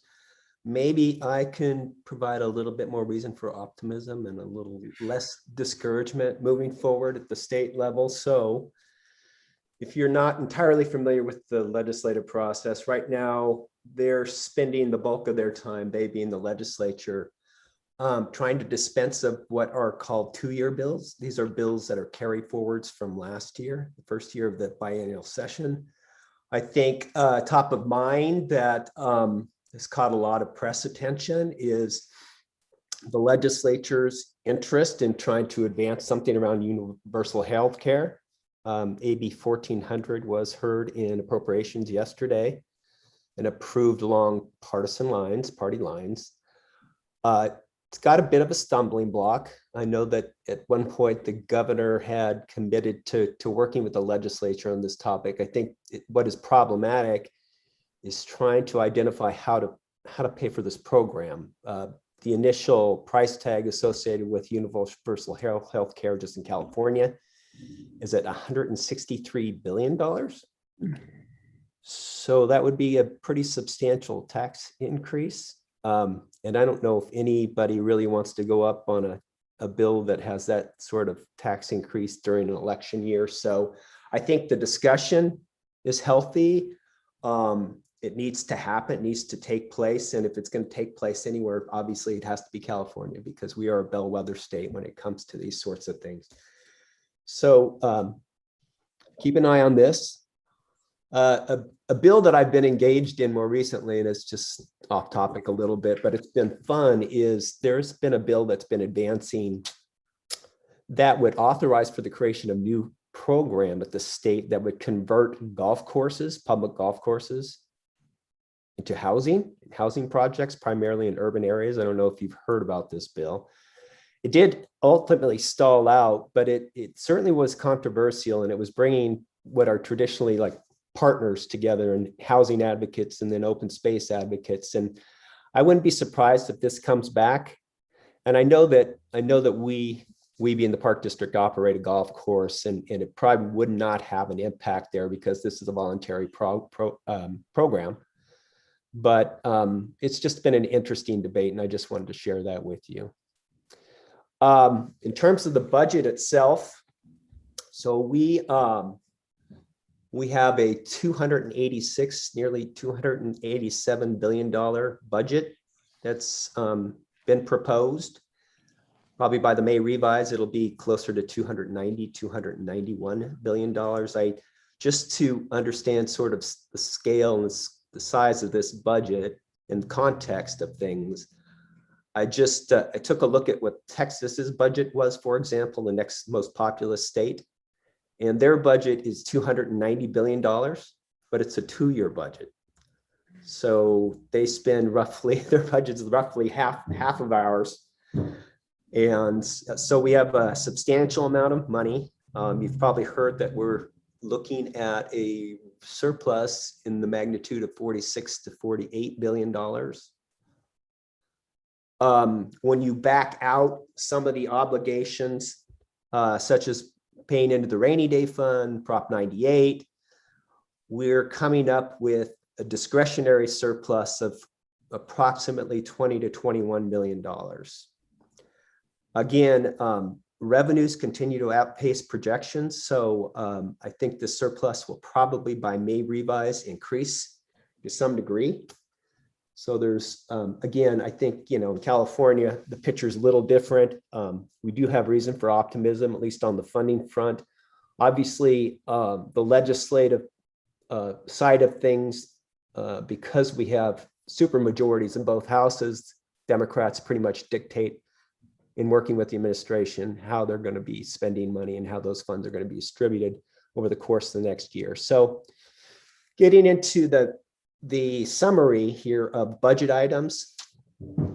First up, there's $1.2 billion for forest health and fire prevention identified. This is in addition to the 1.5 that was in last year's budget. So this is additive dollars. The $482 million includes what's called the Forest Health Program. It is something that the district has been able to, is eligible for. It's a substantial amount in the context of this 482. It's $120 million this year and next year. That can be used for things such as reforestation, the replenishment or recovery of lands. It can also be used for forest thinning as well. Likewise, the next category, the $382 million for fuel breaks. This is through the fire prevention program. Again, the Park District is eligible to compete for these funds. So a substantial amount, new infusion of money to combat wildfire going forward into 2022-23 budget and beyond. The next category, the $110 million, really is going to be routed through a couple different entities. The Department of Conservation, they have the Regional Forest Capacity Program that we've applied for and received a grant through. And then there's also going to be a sizable amount for select state conservancies. And one of those conservancies that will be receiving $10 million is the State Coastal Conservancy. So we'll be able to apply through the State Coastal Conservancy for these grants. Almost $70 million for new permanent Corps members, National Guard for fire crew, hand crews here in the state, $44 million for new technologies to process woody materials. Again, going back to Dennis's question to David about biomass, this might ultimately help the district to buy carbonators, burn curtains to help process some of the woody material that we're going to be obviously processing in the course of thinning the wooded areas within the district. The almost $757 million for the Outdoor for All initiative. The bulk of that money was actually spent last year. I've identified through the statewide park program, but there is $154 million for a program that's yet to be determined that will help to promote equitable access into state parks, primarily along waterways. So Point Malati, for example, McLaughlin Shoreline, I think they may be eligible for these grants ultimately that will be administered by state parks. This budget has a one-time $50 million through the general fund for art installations at parks and for interpretive panels as well. Half of the money, it's anticipated that at least half the money will be awarded on a competitive basis to local agencies. So that's noteworthy. $50 million for infrastructure improvements, state level for equitable access. I think this is primarily for state parks, but in as much as we do manage some of these state parks, there may be an interest to the extent that we can demonstrate that we're going to promote more equitable access to some of these parks. That could, at the end of the day, help state parks in promoting and branding itself along with us in these urban areas. I think that's one of their missions right now, is to become more relevant in urban areas in the state of California. So East Shore, for example, could be a likely and eligible applicant.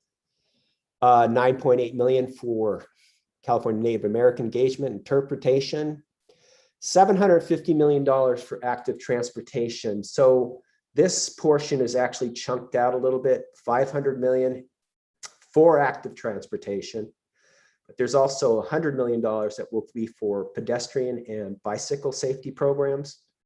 And then 150 million for what's called the Highway to Boulevard program. And it's this budget is really big in numbers and in money, but in this instance and in other instances, it's kind of short on detail.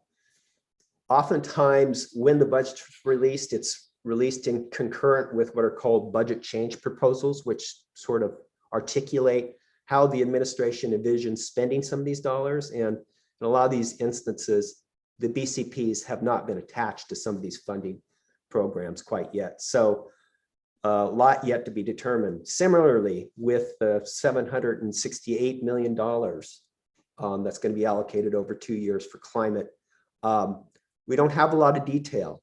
And Eric, Lisa, and I had a conversation about just this yesterday. We're anticipating there will be more detail, probably April leading into the May revise around how they intend to spend this money. After the natural working lands climate smart strategy and the 30 by 30 pathways program, the documents have been finalized, and they haven't been finalized. They're in draft form. So we're going to be awaiting ultimately how the administration would like to administer these monies. And it's a lot of money. $500 million. It's going to be allocated over 2 years to State Coast Conservancy, $350 million this year, and then $150. $100 million for the urban greening program, the $70 million for the conservancies. I already referenced that. That's going to be for regional, for regional capacity building around wildfire. $75 million to mitigate drought effects for fish and wildlife resources. Money for the urban forestry program. Money for trash and debris cleanup. And then lastly, a nice little chunk for the pollinator habitat program here in the state. So I do have one other matter that I wanted to broach, but I'd be happy to take some questions on the budget side of things right now, or however you want to approach it, Chair. Great, thank you very much. Director Lane or Director Waspy, did you have any questions on the budget piece at this point? Well, I'm just wondering if they are putting any money in for opening state parks, new state parks, particularly our Marsh Creek State Park in East County. You know, that's increasingly an urbanizing area, and it's a huge park. Have you heard any rumblings about that? Is that something we should be lobbying to have happen? We're working on the trail next to it, and the state money ought to go into that trail. What's up with Marsh Creek, Doug? I have not. You know, there was a push to purchase some property, a very sizable piece of property in Contra Costa, Stanislaus, and the like last year. The N3, yeah, we've been following that. And that didn't come to fruition, obviously. You know, State Park has locked up, well, they've already had the land out at Tesla and Carnegie. But now they have to convert uses. You know, it's conceivable at some point that they might need to spend some money out there for public access purposes. I would say, Director Lane, I've had a few conversations with the deputy director on a number of matters.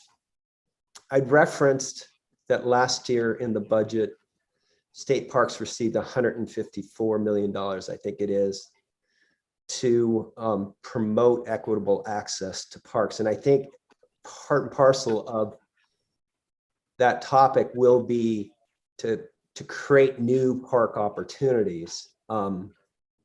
Will they identify Marsh Creek as one of those possible opportunities that will lead to more equitable access? That I don't know. I don't know the property as well as I probably should to see how eligible or competitive it might be in the context of that grant program. So long answer, but I don't know how much attention right now is being given to opening new state parks, unless they're really in urban, adjacent to urbanized areas. And I think it can be argued that one is. Maybe we just need to bring a little bit of more attention to management over at state parks about the possibilities of opening this new state park, because it's acquired and there is presumably there's some infrastructure, but there just needs to be more there. Yeah, well, it's going to be a large park with trails. In general, it'll be very similar to our regional parks. And they've already passed their general plan and they've owned it for some time. And so, they might be looking to go buy parkland somewhere, but here's one that is relatively ready to be open. And if we are not going to be asking about it and encouraging it and having some discussions, because if they'd give us money, I suppose we could run it. It's a huge piece of property, and it's surrounded by trails and our parks and other open space, and it's just a crime. It's just sitting there, fenced up, and here the state has tons of money. So if I could just I wanted to jump in on that really quickly. And just acknowledge this is absolutely something that's on our radar at the staff level. And I have an upcoming meeting with the state parks director, and this is one of the agenda items that I plan on bringing up with him. So certainly we'll keep you on the loop on that. But and I do know that Director Coffey has had some conversation with Steve Glazer and his staff about this as well, to make sure it's on his radar.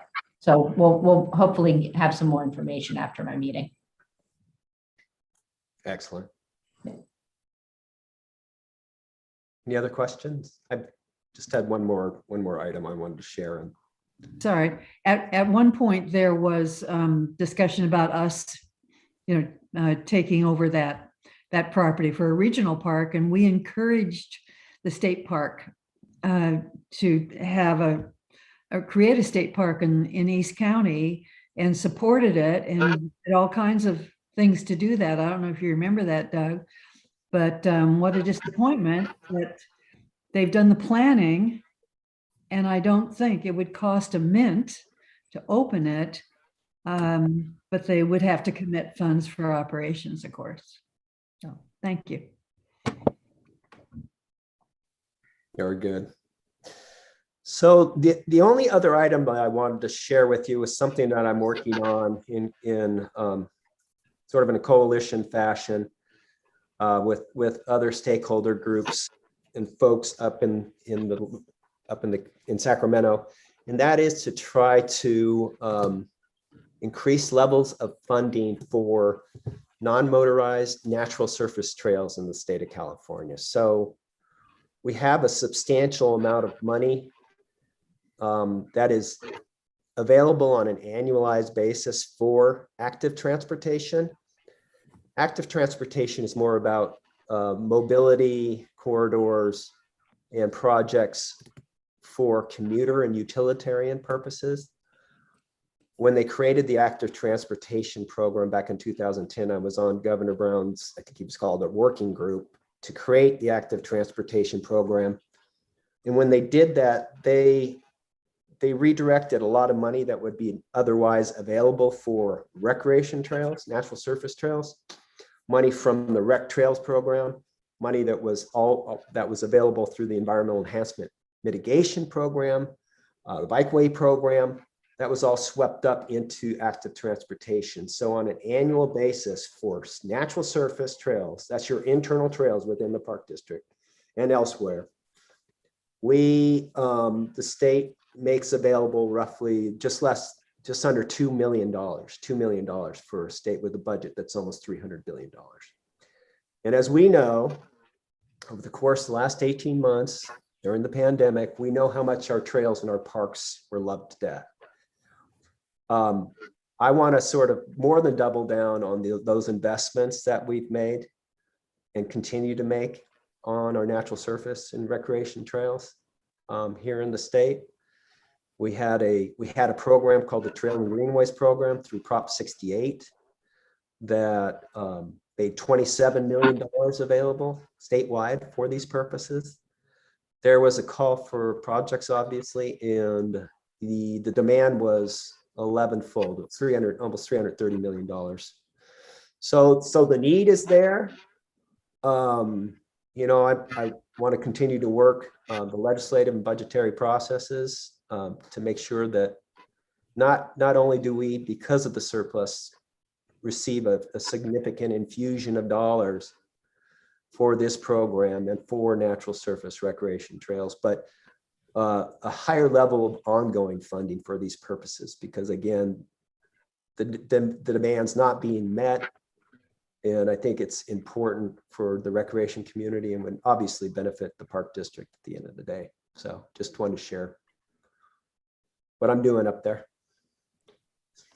Great. Well, Doug, thank you very much for the report. A lot going on in Sacramento as well, obviously. All right. So Director Waspy, Director Lane, did you have any additional comments, questions before we move on? Well, just that I would acknowledge and appreciate all your efforts, Doug. I think that's an excellent idea, and I wish you the best in that. I think it's a great idea. Appreciate it. Great. Oh. Is there a bill that's addressing the natural trails or anyone in? Yeah, so my hope is to work sort of on a bifurcated way to advance some legislation to be able to educate the legislature and the administration about the importance of the trails. At the same time, work the budget process as well for increased funding on this level. Is there a bill yet? No. There are a handful of legislators that are very interested in helping to advance this cause for sure. Okay, because it certainly would help us. So thank you, Doug. Mm-hmm. Great. Thank you. Thanks very much. Okay, so now we are moving on to our item 5, legislative program updates, new legislation. I think Eric and Lisa are gonna. Yeah, thank you. And we'll try to be brief. I know the meeting is running a little long. So the first bill that or companion bills that we're looking at basically would alter FEMA's enabling legislation to include wildfire as part of their readiness, have it be equal priority to hurricanes, tornadoes, and floods. The enabling legislation, as it was written here, was written before wildfire, or at least did not contemplate wildfire as being as much of a disaster, catastrophic event as we know it is, or can be. So basically, it would, and then for the impact for the park district, it helps provide local assistance in a more expedited way. So I think it would be a beneficial program for us to support. Plus, it is our state senator and neighboring representative in Congress that are sponsoring the bill. Any questions on that bill? Director Waspy? Yeah, I was wondering, so that's an interesting concept. So where do, in the last 5 years, as far as a dollar loss, where do wildfires come in relationship to floods and other disasters? That's got to be in the last 5 years, right up there, isn't it? I'd have to get back to you unless Peter or Lisa know, but I would think so. I mean, hurricanes are pretty. I think the difference might be that wildfire generally impacts more rural areas. Now in California, it's widespread, but whereas I think the tornadoes and hurricanes are more likely to impact places where there are more people are living. But we can look into that. It's a good question. Thanks. Seems reasonable to me. Yeah. And then the other bill that we have relates to the Brown Act, and it would allow teleconferencing to continue as long as the agency having the open meeting allows for public comment in some capacity and makes it clearly known that it's allowing it. Now, having said that, and I do think we support this bill in concept, but I believe Doug has indicated that this bill is not likely to advance the way it as is, but it may be incorporated in some future legislation to deal with the teleconferencing issue as we deal with that reality in the future moving forward. So I think we should support in concept this idea that we can continue to have hybrid meetings. And those are the two bills that or 3 bills, but 2 issues that we have asked for support on. Great. Thank you so much, Eric. If Director Waspy or Director Lane have any further comments, let me know, or otherwise I'll go ahead and ask for a motion. I have no comments. Yeah, I move the support of these bills. Okay, great. Well, then I'm looking for someone who would like to make the motion to support S3092 Padilla and HR 5782 Lofgren and support in concept AB 703. I would move that. Thank you, Director Lane. I would second that. Thank you, Director Waspy. Yuli, if you can go ahead and call roll. Yes. Director Waspy? Aye. Director Lane? Aye. Chair Director Eccles? Aye. Motion passes unanimously. Great, thank you.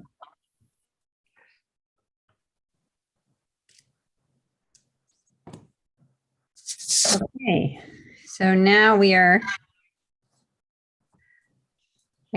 part B of your update projects and programs, and we can probably move relatively quickly, although these are some good issues here. So first of all, I guess back to Eric for. Yeah, thank you. And we will try to be brief. Just on the tree mortality issue, we've been meeting since that we've had a internal staff working group that has been meeting since May. We also obviously were successful in securing the $10 million from the last state budget. That programming that money has been is with Cal Recycle. We were a little surprised by that, and we have not really had a lot of history working with Cal Recycle on grants and grant pass-throughs. We did have a meeting with them this week that does seem to indicate we will have movement on the pass-through moving forward fairly quickly now. They've wanted some additional information from us, but I think we've reached a point where they will be moving the funding forward. Our fire department and legal department have put together an RFP for the $10 million to do the work, and that should be going out relatively soon. And then the other piece of the working group's work has been our stewardship department. They have assessed where the tree mortality is, and most of it is in our already covered plan. And for the work that needs to be done that's not in the plan, there is a state program that allows for exemptions for vegetation management work, and stewardship believes that exemption will hold for this work. So the only other thing I want to say on wildfire, and Peter and Doug touched on it, but there's just a lot of money out there right now. The $3 billion at the federal level and $1.2 billion at the state level for mitigation. So our challenge is actually having staff, the human power to implement the work. So with that, I would send it over to Lisa for the member asks, and yeah. Thank you.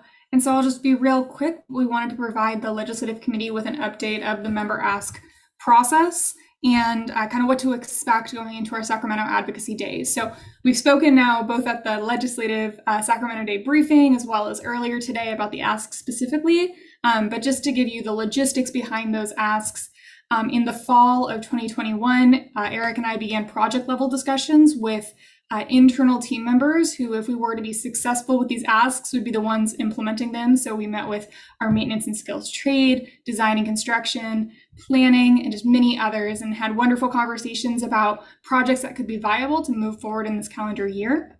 We then held a round of discussions with staff of all of our elected delegation in Sacramento to discuss their members' priorities looking out into 2022, as well as just the overall budget process. So we were able to meet with the budget staff in the relevant offices and have a discussion about timeline and what to expect. And we shared with them sort of what had been on our minds in their members' district from those internal discussions. Following that, we worked with the general manager to identify projects that we could bring forward for each individual elected office. And you all, I believe in December, received a memo outlining those projects, which we shared again earlier today. Those projects have been put into letters that were returned back to those budget staff members on behalf of the East Bay Parks, sharing with them our interest in having those projects funded in the 2022 calendar year. And then as we're approaching our Sacramento Day, the formal request will be coming from elected to elected on our Sacramento Advocacy Day, which is scheduled for February 9th. And so hopefully by Wednesday of next week, we can share with you all some additional briefing materials and talking points around those member requests to have that formal dialogue in early February. And then we'll follow that up with an additional send of the letter and then continue to do our advocacy throughout the 2022 calendar year on those requests. Great, thank you. Thanks very much for that. And then I think we have one more, actually a couple more sections of this, which is the site visits and meetings.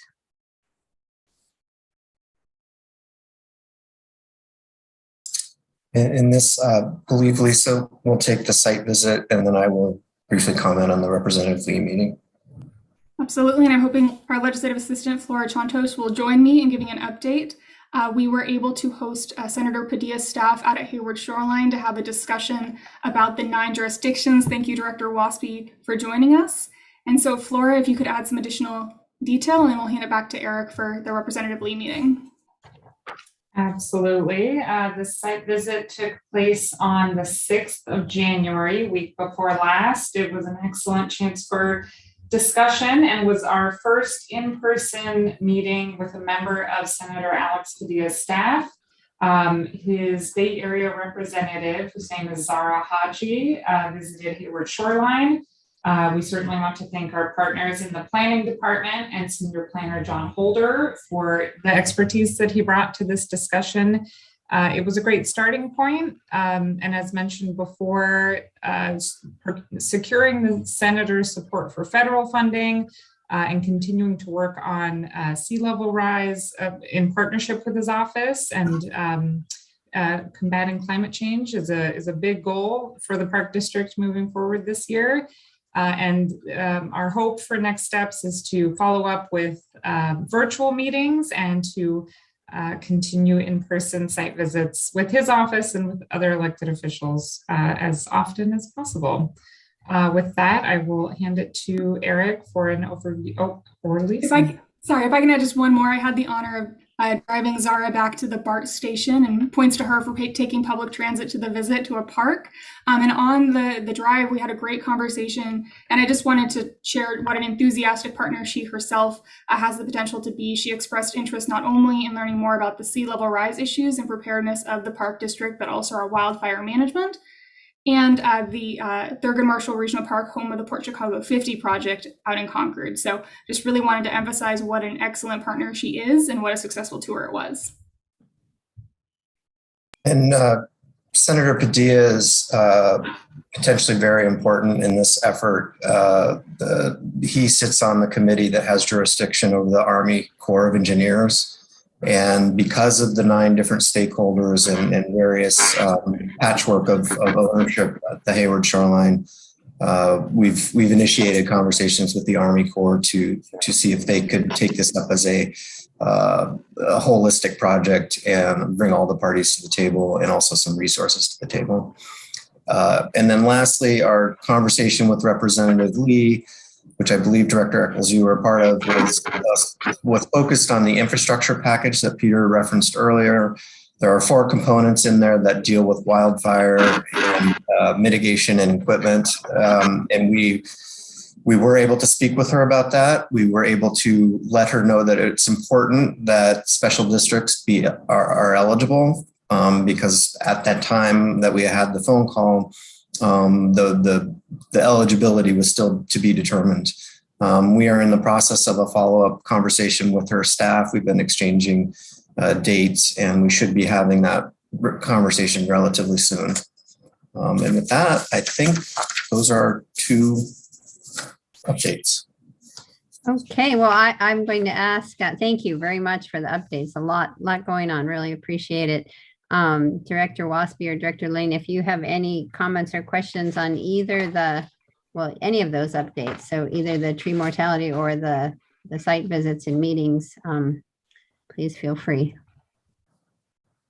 Okay, Beverly said, Director Lane is saying no. Director Waspy, did you have anything?